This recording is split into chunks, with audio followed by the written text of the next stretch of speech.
Over 12 years ago, my dad made the suggestion to me. He said, Chris, why don't you host people from wherever they are to come to Columbus and to study with you. And I was like, I could never make that happen. But I decided to give it a try. So the first year I had 8 students and I was the only teacher.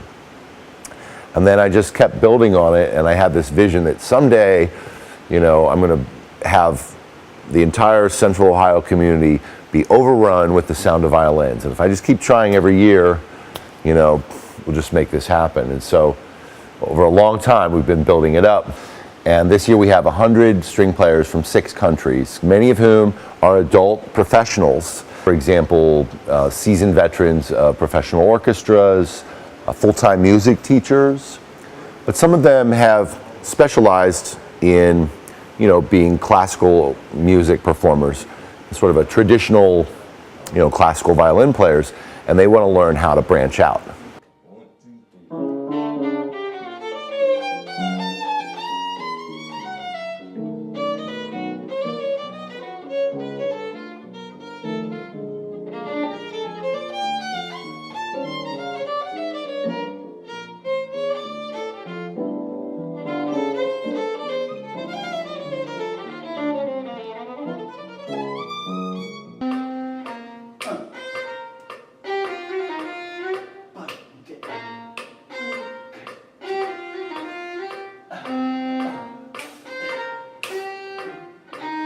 Yeah, see, you're feeling that resistance.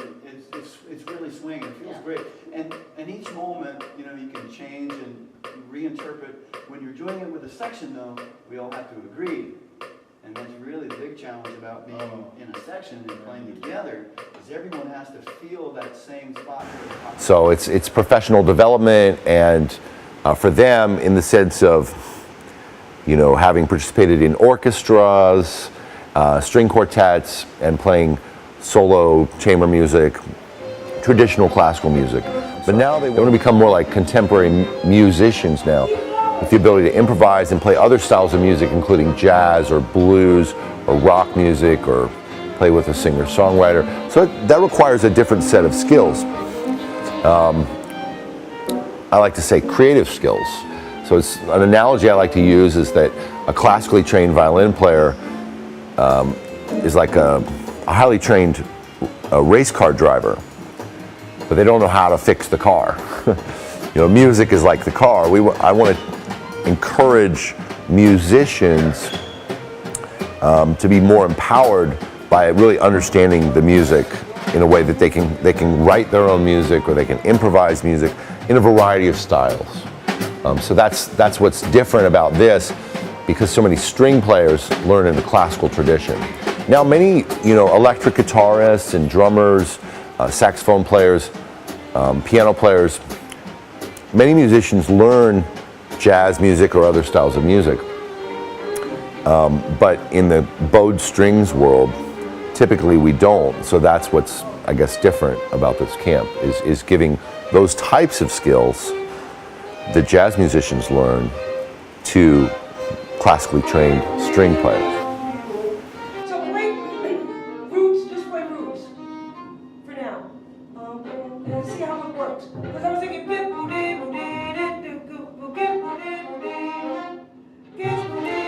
but the cool part about what we're doing is the way that they're studying.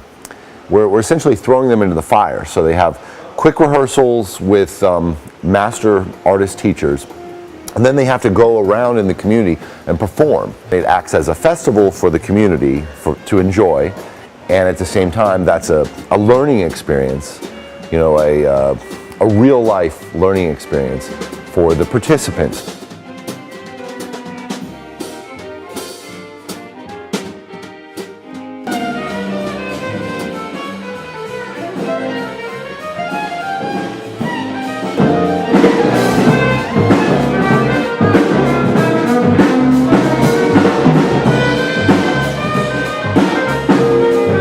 Also have a separate track for local kids aged about 10 to 16 who can participate as well. One of the things that I'm really happy about now is that 3 months ago we were we received our 501c3 status.